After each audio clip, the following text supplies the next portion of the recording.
कार्तिक मास में जो मनुष्य ये 3 चीजें दान करता है तो यकीन मानो जीवन में कभी गरीब नहीं रहेगा।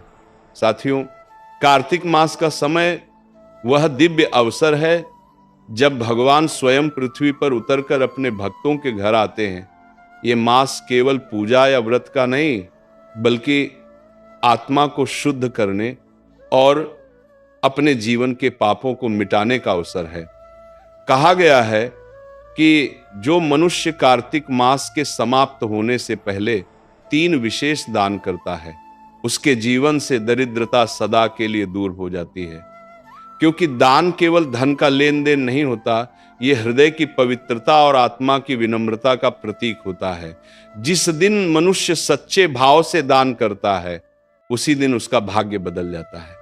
इसीलिए आज की इस कथा को ध्यान से सुनिएगा, क्योंकि यह केवल दान की बात नहीं करेगी, बल्कि यह बताएगी कि कौन से 3 दान ऐसे हैं जो भगवान विष्णु को अत्यंत प्रिय हैं और जिन्हें करने से जन्म जन्मांतर की दरिद्रता मिट जाती है। दर्शक बंधु, यह कथा आपको उस रहस्य तक ले जाएगी जो हमारे ऋषि मुनियों ने अपने अनुभव से पाया था कि धन तब तक सुख नहीं देता जब तक वह दूसरों के काम ना आए। तो आइए आज हम उस दिव्य रहस्य को समझते हैं कि कार्तिक मास के जाने से पहले वे कौन से 3 दान हैं जो जीवन में कभी भी कमी नहीं आने देते। साथियों, कार्तिक मास का पहला और सबसे पवित्र दान है दीपदान। दीपदान का अर्थ केवल एक दीपक जलाना नहीं है, बल्कि अपने भीतर के अंधकार को मिटाना है। जब हम दीपक जलाते हैं तो वह केवल तेल और बाती का नहीं होता, उसमें हमारी श्रद्धा, हमारी भक्ति और हमारी कृतज्ञता जलती है। कहा गया है कि जब व्यक्ति तिल के तेल का दीपक जलाकर भगवान विष्णु, तुलसी माता और गंगा मैया के नाम से दान करता है तो वह स्वयं अपने जीवन का अंधकार मिटा देता है। प्रिय भक्तों, जब कार्तिक मास की संध्या बेला होती है और सूर्य पश्चिम दिशा में ढलने लगता है, तब वो समय सबसे शुभ होता है।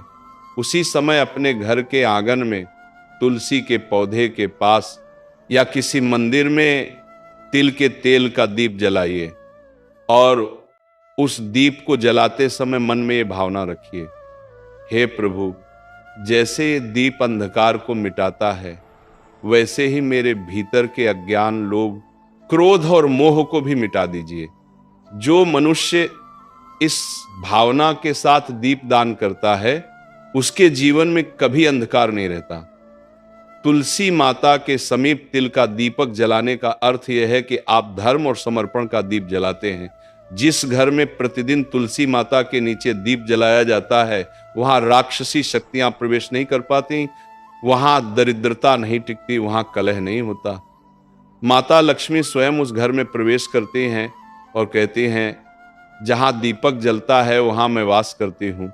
कार्तिक मास के प्रत्येक दिन और विशेषकर पूर्णिमा या अमावस्या की रात को यदि मनुष्य भगवान विष्णु के मंदिर में जाकर तिल के तेल का दीपक जलाए तो उस दीपक की लौ सीधी स्वर्गलोक तक जाती है।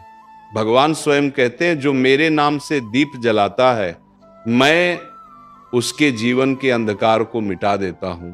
प्राचीन कथा में वर्णन आता है कि एक निर्धन स्त्री थी जो पूरे साल कुछ न कुछ बचाकर कार्तिक मास में दीप दान करती थी।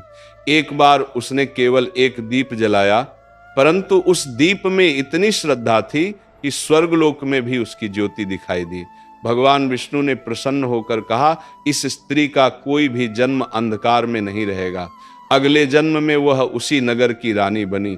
इसीलिए कार्तिक मास के अंतिम दिनों में जब ये पवित्र काल समाप्त होने को होता है, तब यदि कोई व्यक्ति तिल के तेल का दीप जलाकर दान कर देता है तो वह अपने जीवन की दरिद्रता को सदा के लिए समाप्त कर देता है। जो दीप आप आज जलाते हैं वह केवल मिट्टी का दीपक नहीं होता, वह आपके आने वाले भविष्य की नींव होता है। उस दीप में आपकी श्रद्धा का प्रकाश, आपके कर्म का तेज और आपके भाग्य का उजाला समाया होता है। प्रिय भक्तों, ध्यान रखिए, दीपक केवल एक क्षण के लिए नहीं जलता, वो आपके आने वाले समय को प्रकाशित करता है। जो मनुष्य कार्तिक मास में तिल का दीप दान करता है उसके पाप नष्ट हो जाते हैं, पूर्वज तृप्त होते हैं और भगवान विष्णु स्वयं उस व्यक्ति के जीवन में सौभाग्य का दीप जला देते हैं। इसलिए आज जब संध्या का समय हो तो श्रद्धा से दीपक जलाइए, उस दीपक की लौ से भगवान के चरणों को प्रणाम कीजिए और कहिए, हे प्रभु, इस दीप के प्रकाश से मेरा मन भी प्रकाशित हो जाए। यही दीपदान आपके जीवन का सबसे बड़ा पुण्य बन जाएगा। साथियों, दूसरा दान है वस्त्र दान। प्रिय दर्शकों, कार्तिक मास में किया गया प्रत्येक दान अद्भुत फल देता है, परंतु वस्त्र दान ऐसा पुण्य कर्म है जो मनुष्य के भीतर दया, करुणा और विनम्रता का प्रकाश जगाता है।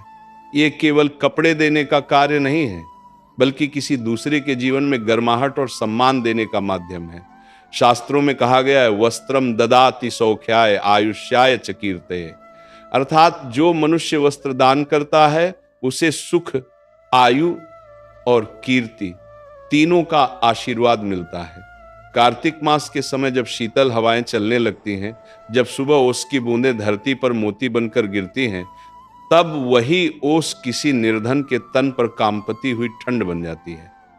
ऐसे समय में यदि कोई व्यक्ति किसी जरूरतमंद को वस्त्र ओढ़ा दे तो वह केवल कपड़ा नहीं देता, वह भगवान को स्वयं ओढ़ा देता है। भक्तों, ये वही समय है जब मनुष्य का छोटा सा दान भगवान की नजरों में बड़ा बन जाता है, क्योंकि भगवान विष्णु स्वयं कहते हैं, जो मेरे किसी रूप को ढकता है मैं उसे अपने वैकुंठ में स्थान देता हूं। और हम जानते हैं हर जीव में भगवान का ही वास है। कल्पना कीजिए, एक गरीब वृद्ध सड़क किनारे ठंड से कांप रहा है, उसकी आंखों में भय नहीं परंतु उम्मीद की झलक है, शायद कोई आए और उसे एक ऊनी कपड़ा दे दे। और जब आप जाकर अपने हाथों से उसे एक चादर ओढ़ा देते हैं, वो आपके पांव छूने लगता है, उसके होंठों से केवल 2 शब्द निकलते हैं, भगवान आपको सुखी रखें। क्या आप जानते हैं, ये आशीर्वाद आपके पूरे जीवन का मार्ग बदल देता है, क्योंकि जो आशीर्वाद एक भूखे या ठंड से कांपते व्यक्ति के मुंह से निकलता है वह सीधा स्वर्ग तक जाता है और वहां से वापस लक्ष्मी के रूप में लौटता है। पुराणों में कथा आती है, एक बार एक ब्राह्मण परिवार की स्त्री ने कार्तिक मास में अपने पति के लिए बचाई हुई ऊनी चादर एक साधु को दान कर दी। रात में जब वह सोने गई तो उसने स्वप्न में भगवान विष्णु को देखा, जो मुस्कुरा कर कह रहे थे, तुमने आज मुझे उड़ाया है, इसलिए अब मैं तुम्हारे घर को कभी खाली नहीं रहने दूंगा। अगले ही दिन उस परिवार को नगर के राजा से धन, सम्मान और अन्न प्राप्त हुआ। प्रिय भक्तों, वस्त्र दान केवल वस्त्र का त्याग नहीं है, ये अहंकार का त्याग है। दान वही सच्चा होता है जो बिना दिखावे के किया जाए, जो हृदय की करुणा से निकलकर किसी दूसरे के चेहरे पर मुस्कान बनकर पहुंचे। इसलिए कार्तिक मास के इन अंतिम दिनों में अगर आपके पास एक भी नया कपड़ा, शॉल, धोती या साड़ी है तो उसे किसी गरीब, वृद्ध या भूले बिसरे व्यक्ति को दान कर दीजिए, क्योंकि जो तन ढकता है वह मन को ढकने वाले भगवान का प्रिय बन जाता है। माता लक्ष्मी स्वयं ऐसे व्यक्ति के द्वार पर जाकर कहती हैं, जहां करुणा है वहां मैं स्थायी रूप से रहती हूं। इसलिए भक्तों, कार्तिक मास के इस शुभ समय में वस्त्र दान अवश्य करें। यह दान आपके घर से दरिद्रता मिटाएगा, आपके वंश को समृद्ध करेगा और आपको वह शांति देगा जो किसी स्वर्ण या रत्न से भी बड़ी होती है। साथियों, तीसरा दान है अन्नदान। प्रिय दर्शकों, सभी दानों में सबसे श्रेष्ठ और पवित्र दान है अन्नदान। धर्म ग्रंथों में स्पष्ट कहा गया है, अन्नदानम परम दानम विद्यादानम ततः परम, अर्थात संसार के सभी दानों में अन्नदान सर्वोत्तम है, क्योंकि अन्न ही जीवन का आधार है। जो व्यक्ति भूखे को भोजन कराता है वह किसी मनुष्य का नहीं, स्वयं भगवान का तृप्ति कर्म करता है। कार्तिक मास में जब सृष्टि की ऊर्जा सबसे शांत और दिव्य होती है, तब दिया गया अन्नदाय असंख्य जन्मों के पापों का नाश कर देता है। इसलिए कहा गया है कार्तिके अन्नम दत्वा कोटि यज्ञ फलम लभेत। जो मनुष्य कार्तिक मास में अन्नदान करता है उसे हजारों यज्ञों के समान पुण्य प्राप्त होता है। प्रिय भक्तों, अन्नदान केवल किसी को भोजन कराने का कार्य नहीं है, ये एक भाव है, एक त्याग है और एक करुणा का रूप है। जब किसी भूखे के पेट में अन्न पहुंचता है तो उसके चेहरे पर जो संतोष झलकता है वही भगवान का आशीर्वाद होता है। और जो ये आशीर्वाद प्राप्त कर लेता है उसके घर से कभी अन्न की कमी नहीं होती। पुराणों में एक कथा आती है, एक बार एक साधारण किसान था जिसका नाम मधुकर था। उसका घर बहुत गरीब था परंतु हृदय बहुत उदार। कार्तिक मास की पूर्णिमा के दिन उसके पास केवल एक मुट्ठी चावल बचे थे। उसी समय उसके द्वार पर एक भूखा साधु आया और भोजन मांगा। मधुकर की पत्नी ने कहा, ये तो हमारे बच्चों का आखिरी अन्न है। लेकिन मधुकर बोला, अगर आज किसी भूखे को अन्न नहीं दिया तो ये अन्न भी व्यर्थ है। उसने वह चावल साधु को दे दिए। रात में जब दोनों सोए तो स्वप्न में भगवान विष्णु प्रकट हुए और बोले, मधुकर, आज तुमने जो अन्न दिया वह मुझ तक पहुंचा है। अब तुम्हारे घर में कभी अन्न की कमी नहीं होगी। अगले दिन उसी खेत में स्वर्ण के सिक्के उगे। तब से कहा गया अन्नम ब्रह्म स्वरूपम, अर्थात अन्न में स्वयं भगवान का वास होता है। प्रिय भक्तों, यदि कोई व्यक्ति कार्तिक मास में किसी ब्राह्मण, साधु, गायशाला या किसी गरीब परिवार को भोजन दान करता है तो उसके पूर्वज तृप्त होते हैं, उसका घर अन्न से परिपूर्ण रहता है और भगवान विष्णु स्वयं उस ग्रह को आशीर्वाद देते हैं। यह दान इतना पवित्र है कि इसे जीवदान कहा गया है, क्योंकि इससे किसी की प्राण रक्षा होती है। अन्न दान करते समय एक बात सदा ध्यान रखें, दान कभी अपमान के साथ न हो। दान हमेशा प्रेम, नम्रता और श्रद्धा से हो। जब आप किसी भूखे को भोजन देते हैं तो ये मत सोचिए कि आपने उसकी मदद की, बल्कि ये मानिए कि भगवान ने आपको उसका साधन बनाया।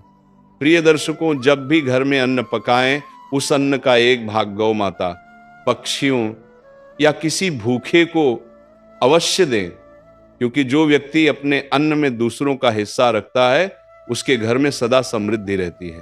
कार्तिक मास में अन्नदान करने से व्यक्ति का भाग्य प्रकाशित होता है, जीवन से दरिद्रता मिटती है और उसके वंश में कभी कोई भूखा नहीं मरता।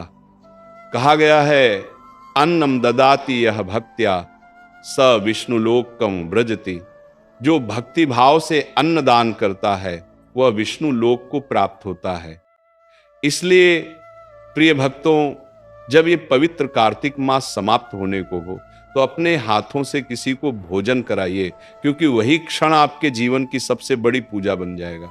अंत में बस इतना याद रखिए, दीप से अंधकार मिटता है, वस्त्र से ठंड मिटती है, पर अन्न से भूख मिटती है, और यही सबसे बड़ा धर्म है। जय श्री हरि, जय मां लक्ष्मी, जय कार्तिक देव।